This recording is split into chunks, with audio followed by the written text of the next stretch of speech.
Sebelum saya menyampaikan firman Tuhan di hari ini 2 Januari tahun 2022, saya mau mengucapkan selamat tahun baru dan shalom. Shalom. Bagi kita semua, karena tentunya kita ikut merasakan suasana tahun baru ini, bahwa ada harapan baru, ada semangat, ada cita-cita yang masih akan terwujud lagi.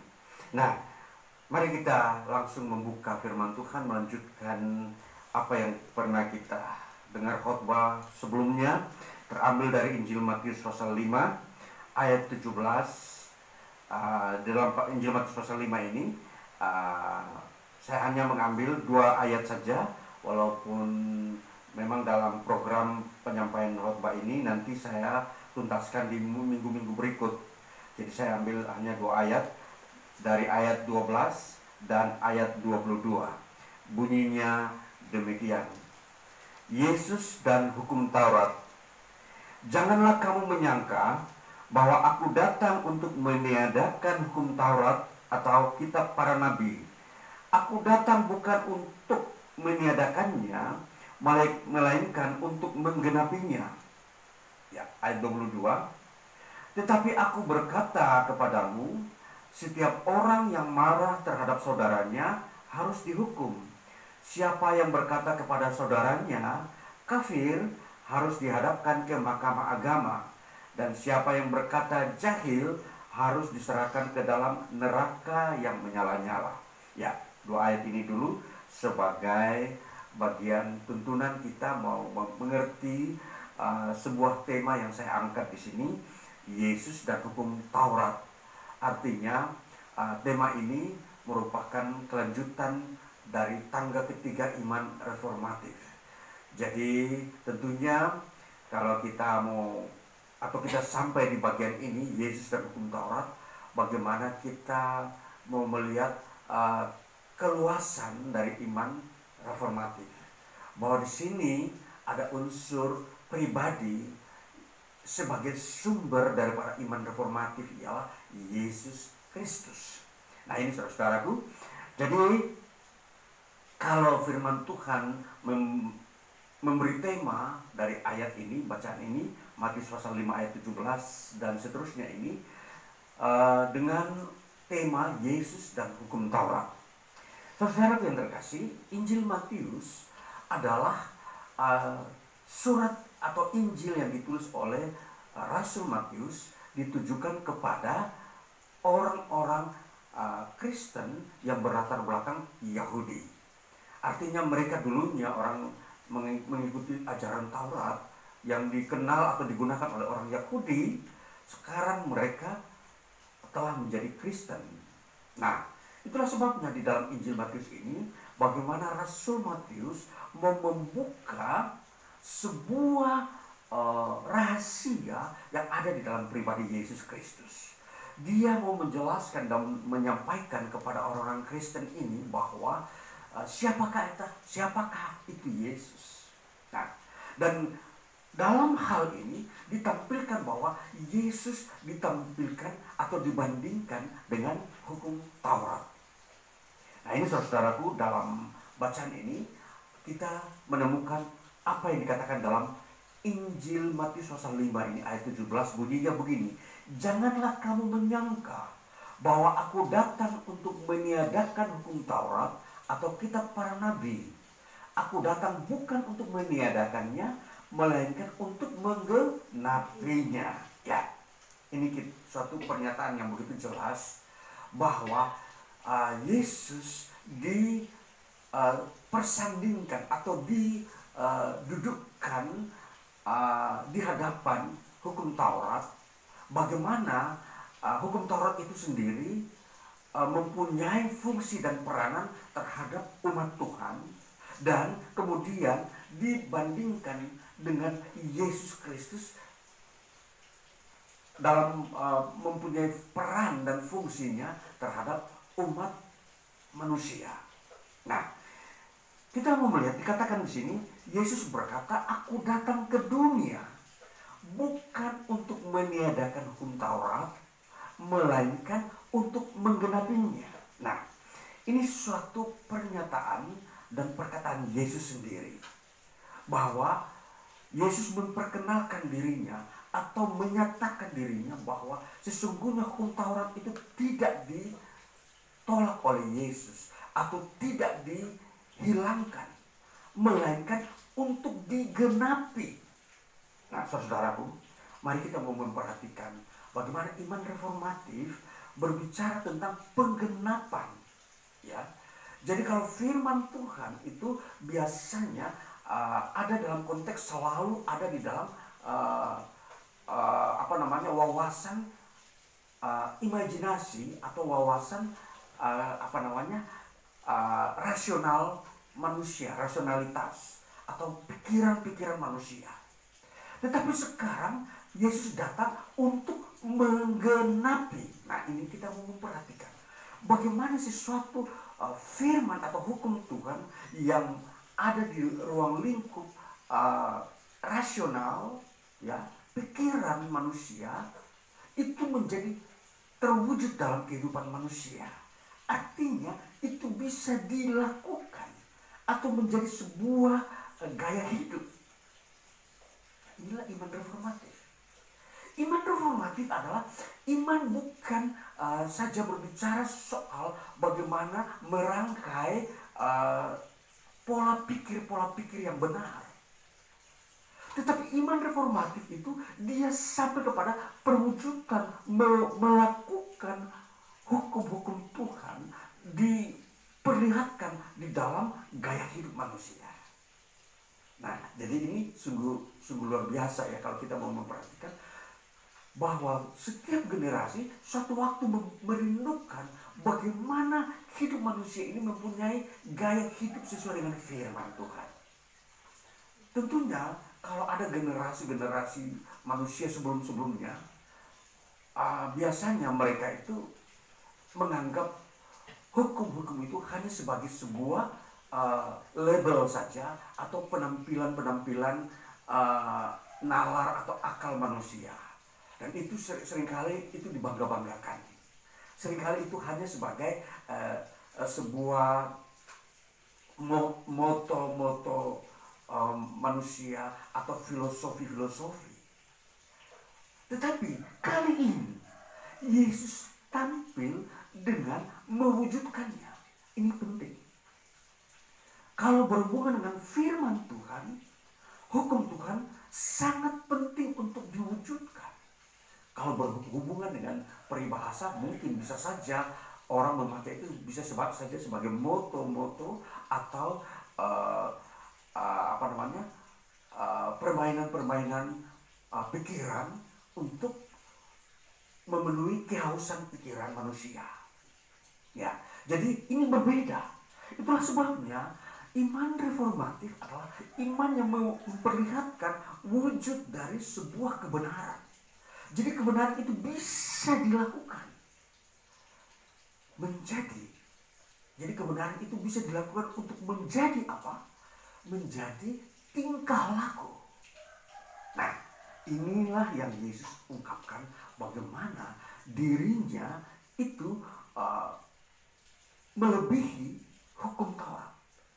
Jadi dalam kata penggenapan itu artinya bahwa Yesuslah yang mengenapkan hukum itu karena Yesus lebih tinggi dari hukum Taurat.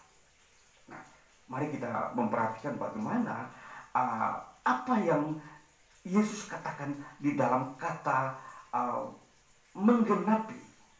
Dikatakan di situ, janganlah kamu nyangka bahwa aku datang untuk meniadakan hukum Taurat atau kitab para nabi. Aku datang bukan untuk meniadakannya, melainkan untuk menggenapinya. Nah, kata menggenapi ini kita perlu analisa. Yang dimaksudkan dengan menggenapi itu apa? Memang kata ini memakai kata Yunani, memakai kata plerosai. Nah, kalau plerosai ini diartikan, maka itu artinya bahwa Yesus menyatakan dengan penuh. Nah, jadi menggenapi itu diterjemahkan, kata ini artinya menyatakan dengan penuh. Nah, kalau kita melihat arti artinya daripada kata plerosai ini tentunya akan lebih membuat kita bisa mencernakan artinya. Menggenapi itu artinya berarti hukum itu dinyatakan, diperlihatkan dengan sempurna. Itu dengan penuh, jadi tidak ada kurang satu pun. Jadi sesuatu yang sempurna sesuai dengan kadar yang diberikan oleh Tuhan. Kalau Tuhan memberikan hukum 10, maka 10 itu pun akan dinyatakan, diperlihatkan. Nah, itu maksudnya Yesus datang ke dunia ini untuk plerosai, untuk menyatakan secara penuh. Jadi kalau kita memperhatikan hukum Taurat itu, sepanjang hukum Taurat itu diberikan kepada orang Israel, tidak pernah seorang pun bisa melakukan secara penuh, sempurna. Paling banyak orang melakukannya 9. Katakanlah para imam-imam, para ahli Taurat, orang-orang yang berkecimpung dalam dunia keagamaan orang Yahudi. Kalau kita mengukur, maksimal mereka bisa melakukan hanya 9. Nah, kalau peraturan hukum Taurat, sekalipun kamu bisa melakukan hukum Taurat, tapi hanya 9, itu dianggap gagal. Kalaupun satu saja tidak bisa dilakukan, 9 bisa dilakukan, maka dianggap juga gagal. Nah, itulah sifat daripada hukum Taurat. Nah, jadi kalau kita memperhatikan bahwa Yesus datang menyatakan secara penuh, berarti hanya Yesuslah yang melakukan secara sempurna. Nah, saudaraku, maka kalau pernyataan Yesus seperti ini, maka layaklah kalau dia dianggap sebagai guru. Layaklah kalau dia dipanggil Tuhan. Karena hanya Tuhanlah yang sempurna terhadap hukum yang ia berikan untuk bisa dilakukan. Nah, jadi ini saudara-saudaraku, untuk mengerti sebutan-sebutan yang dipakai oleh orang Yahudi ketika Yesus ada di bumi, ini layak cocok. Karena Yesus sendiri menyatakan, aku sanggup melakukan hukum Tuhan itu secara sempurna. Dan itu sudah terbukti. Yesus mampu melakukannya. Bagaimana Yesus mengasihi Allah dan mengasihi sesama secara sempurna. Tidak seorang pun bisa melakukan seperti apa yang Yesus lakukan. Nah, itulah sebabnya saudara-saudaraku, inilah iman reformatif. Iman reformatif itu lahir dari Yesus. Yesus datang untuk menghadirkan sebuah iman yang akan menuntun manusia kepada satu taraf hidup yang sempurna, taraf hidup yang Allah kehendaki. Nah, ini saudara-saudara, kita coba melihat kondisi ini. Kita mau melihat apa yang Yesus sampaikan, bahwa orang yang percaya kepada Yesus tidak perlu merasa khawatir, tidak perlu merasa kehilangan sesuatu yang masih kurang, yang manusia rindukan. Jadi tentunya apa yang Yesus katakan di sini, bahwa siapa yang percaya kepada Dia, kepada Yesus, dia akan mengalami jalan-jalan menuju kesempurnaan. Nah, saudara-saudaraku yang kekasih, tentunya kesempurnaan, keselamatan berbicara tentang kesempurnaan. Artinya apa, saudara-saudara? Kalau keselamatan itu menuntut kesempurnaan manusia, maka hanya Yesus yang bisa memberikan jaminan kepada manusia agar manusia bisa masuk surga. Karena Yesus telah melakukan 10 hukum secara sempurna. Ini penting. Jadi Yesuslah yang menjadi jaminan bagi kita manusia untuk menghadap hadirat Allah yang maha sempurna itu. Maka dari hal ini kita mau memahami saudara bahwa iman reformatif itu sesungguhnya, sekali lagi saya sampaikan, bahwa itu dibangun di atas dasar percaya kepada Yesus Kristus saja. Itu maksudnya. Tidak ada tambahan yang lain karena Yesus sudah sempurna. Kita tidak perlu melakukan lagi hal-hal yang memang dibuat oleh manusia. Tuntutan-tuntutan yang manusia buat agar manusia bisa sempurna di hadapan Allah. Ternyata semua manusia melakukannya tanpa kesempurnaan. Nah, jadi ini penyampaian firman Tuhan hari kali ini berbicara figur tentang Yesus Kristus. Yesus Kristus adalah pribadi Allah dan pribadi manusia yang ada di dalam dirinya 100%. Di dalam Yesus Kristus ada pribadi Allah yang 100% dan pribadi manusia yang 100%. Yesus Kristus tidak bisa dipisahkan bahwa dia adalah Allah tanpa manusia. Dan Yesus Kristus tidak dikatakan juga bahwa Yesus itu manusia tanpa Allah. Jadi ini suatu keunikan yang ada dalam iman Kristen. Memahami figur Kristus itu harus seperti itu. Kalau ada orang berkata Yesus Kristus manusia 100%, ini keliru. Kalau ada orang berkata juga Yesus Kristus Allah 100% pun keliru. Karena Allah itu tidak berwujud manusia. Sebaliknya kalau Yesus Kristus 100% hanya manusia, tidak Allah, seorang manusia tidak bisa melakukan hukum Taurat secara sempurna. Bahkan seorang manusia pun dia tidak bisa melakukan mujizat. Nah, itulah sebabnya pemahaman inilah yang harus kita telah dengan iman yang sesuai dengan Injil. Injil mengajarkan bahwa Yesus Kristus itu Allah 100% dan Yesus Kristus itu manusia 100%.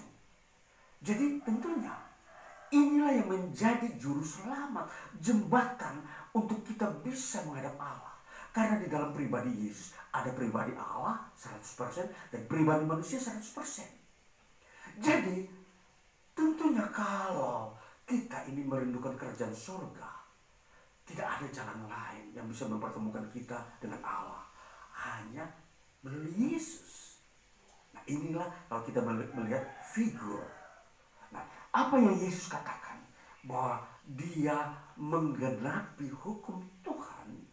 Maka ini memperlihatkan bahwa dia adalah manusia yang memiliki juga Allah di dalamnya. Karena Allah sajalah yang bisa melakukan hukum yang dia berikan secara sempurna itu. Ini sebuah pewahyuan dalam iman Kristen yang perlu kita tekuni, kita perlu lihat secara jernih. Tidak ada tempat lain yang bisa kita temukan seperti ini. Dan ini sebuah keindahan. Ini sebuah keajaiban. Keajaiban itu memang seperti itu. Sesuatu keajaiban tidak bisa datang dari unsur manusia. Dan keajaiban itu memang bisa datang dari unsur Allah, tetapi tidak bisa dijangkau oleh manusia kalau tanpa ada pribadi yang seperti Yesus. Nah ini saudara-saudara. Jadi tidak semua orang bisa melihat Allah tanpa Yesus. Dan semua orang tidak bisa menghampiri Allah tanpa Yesus. Nah ini dua hal ini yang sedang Allah kerjakan di dalam iman reformatif, di dalam iman Kristen yang di dalam catatannya khusus adalah reformatif. Iman Kristen yang reformatif. Nah, jadi kita akan menemukan bagaimana keajaiban yang ada dalam iman Kristen. Hukum-hukum Tuhan tentunya kita melihat seringkali itu menakut-nakuti manusia. Hukum Tuhan kalau kita melihat seringkali manusia menganggap itu tidak sesuai dengan kondisi manusia di dunia ini. Katakanlah kalau manusia sekarang hidupnya bebas dalam berekspresi, mengeluarkan kata-kata yang dia anggap itu cocok untuk dirinya. Tetapi ketika diperhubungkan atau diwujudkan dengan firman Tuhan, seringkali firman Tuhan menolak perkataan-perkataan yang keluar dari mulut manusia. Nah, ini nanti kita akan lihat di dalam ayat 22. Bagaimana ayat itu menjelaskan bagaimana keberadaan manusia yang selalu berhubungan dengan perkataan-perkataan yang mereka ucapkan. Namun kita mau melihat, kita sudah sampai kepada apa yang dikatakan bahwa Yesuslah yang menyatakan dengan penuh plerosai. Kata plerosai ini itu juga dihubungkan dengan waktu dan tempat. Contoh, waktu, apa yang Yesus katakan bahwa dia melakukan secara sempurna itu pada waktu atau pada tempat di mana dia pernah ada di dunia ini. di mana era Yesus hadir sebagai manusia secara 100%. Jadi itu tempat. Sedangkan waktu ini menyangkut kekekalan. Jadi Yesus menggenapkan hukum Tuhan itu di waktu yang kekinian dan sampai waktu kekekalan. Jadi tidak ada seorang pun bisa melakukan hukum Tuhan dalam waktu yang kekal. Katakanlah contoh. Misalkan ada seseorang bisa melakukan hukum Tuhan secara sempurna, 10 hukum. Tapi dia hanya melakukannya dalam waktu 1 hari atau 2 hari. Hari berikutnya dia gagal. Nah, ini berarti dia tidak mampu di dalam memenuhi tuntutan waktu secara kekekalan. Jadi ini kita memahami bahwa kata plerosai ini itu menyangkut waktu. Jadi sepanjang misalkan Yesus hidup 33 tahun setengah di dunia ini. Sepanjang 33 tahun setengah itu dia melakukan hukum Tuhan secara sempurna di dunia ini. Itu kalau kita melihat Yesus secara kemanusiaan. Nah, jadi kalau kita memperhitungkan semua ini, maka memang manusia tidak bisa seperti Yesus. Manusia yang mempunyai ilmu keagamaan setinggi apapun, ilmu ibadah setinggi apapun, tidak bisa sempurna. Katakanlah kalau manusia hidup 80 tahun. Dia melakukan hukum Tuhan katakanlah sepanjang 30 tahun. 50 tahun dia masih gagal. Ini pertanda bahwa manusia tidak bisa sempurna. Ini yang dimaksudkan dalam mengerti tentang kesempurnaan Yesus. Bahwa manusia tidak bisa seperti Yesus sempurnanya itu. Itulah sebabnya Yesus patut diterima sebagai juru selamat yang diperkenankan Allah untuk menyelamatkan kita manusia dari keberdosaan kita, yang ketidakmampuan kita melakukan hukum Tuhan itu. Jadi kalau kita tidak mampu melakukan hukum Tuhan dianggap berdosa. Itulah sebabnya dianggap tidak sempurna, berarti berdosa. Nah, sedangkan masuk surga itu harus sempurna. Harus memang benar-benar tidak berdosa. Nah, jadi kalau kita tanpa Yesus tidak seorang pun bisa masuk surga. Itu catatan dari berita Injil. Tanpa Yesus tidak seorang pun bisa masuk surga. Nah, jadi kalau kita mau memperhatikan hal ini, bagaimana? Itu kita memang harus menerima Yesus sebagai Tuhan dan Juru Selamat kita. Itu kuncinya, itu ketentuannya. Nah, sehingga apa yang kita dengar hari ini, bahwa Yesus dan hukum Taurat, bahwa Yesuslah yang bisa membawa manusia ke surga. Nah, saudara-saudaraku yang terkasih, kalau kita mau melihat hal dari kata makna tadi, kata plerosai juga, itu menyangkut selesai. Bahwa hutang-hutang manusia yang tidak mampu dilunasi karena tidak mampu melakukan hukum Tuhan ini, Yesus sudah melunaskan. Jadi kalau berbicara tentang figur, kita itu akan menjadi orang yang sempurna kalau kita bergaul dengan orang yang sempurna. Itu arti figur. Orang yang baik, kalau kita bergaul dengan orang baik, maka kita akan ketularan kebaikan. Kita bergaul dengan orang yang rajin, kita akan menjadi orang yang rajin juga. Kita bergaul dengan orang yang jujur, maka kita akan menjadi orang jujur. Artinya itu bahwa kita ingin mendapat apa yang baik dari orang yang memiliki kualitas hidup. Maka kita membangun iman kita ini tujuannya untuk mencapai kualitas hidup kita di dunia ini. Maka selesai itu artinya Yesus mampu melunaskan permasalahan hidup manusia di bumi ini menyangkut hukum Tuhan. Nah, ini yang menjadi paparan kita hari ini, yang dimana kita harus bisa kembali mau melihat sepanjang tahun-tahun kita mengerti tentang kebenaran, sepanjang tahun kita mempelajari kitab suci. Bahwa kitab suci yang kita pelajari, kita harus menempatkan Yesus sebagai pokoknya. Tanpa Yesus maka kitab suci yang kita pelajari, kita tidak akan mengalami sebuah gaya hidup yang tepat, gaya hidup yang cocok dengan kitab suci.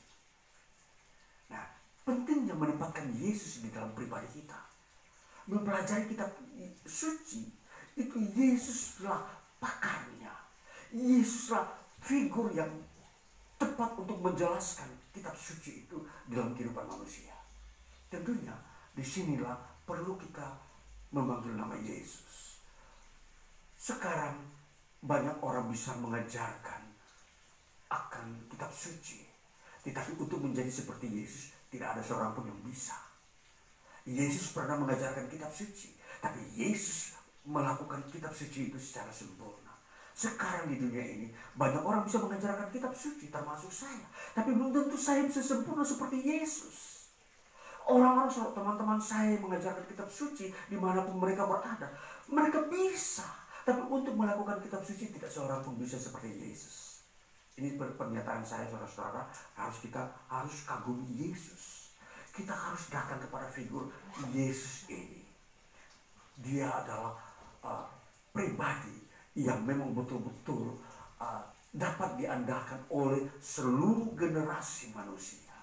Saudara yang terkasih, kembali kita mau melihat apa yang Yesus ajarkan di dalam kehadirannya sebagai Tuhan yang mau mengajarkan hukum kepada umat manusia. Ayat 22 bunyinya begini. Tetapi aku berkata kepadamu, setiap orang yang marah terhadap saudaranya harus dihukum.